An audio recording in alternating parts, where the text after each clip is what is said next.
আমাকে পড়তেই হবে, আমাকে যেতেই হবে ঢাকা রংপুর থেকে, ঠিক আছে? আত্মবিশ্বাসী হতে হবে। তারপরে সব সমস্যার সমাধানের দক্ষতা থাকতে হবে। একটা সিচুয়েশন আসলো, ওই জায়গাটায় আপনি একটা উঠান বৈঠক করছেন, হ্যাঁ, ওই উঠান বৈঠকে আপনার মনে করেন যে একটা সমস্যা আসলো, একটা নেগেটিভ কেউ কথা বললো, সেটাকে কৌশলে কিভাবে সমাধান করতে হবে সেই দক্ষতাটা থাকতে হবে।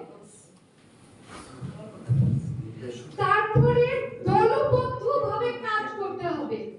একা একা আপনি দলের নেতা বলে আমি একা সব কাজ করে নিলাম, হয়ে যাবে? হ্যাঁ, হবে না।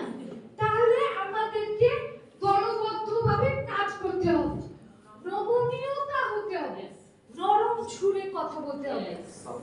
নরম সুরে যদি কথা না বলি তাহলে গন্ডগোল বেঁধে যাবে, আমি ভালো নেতা তৈরি হব।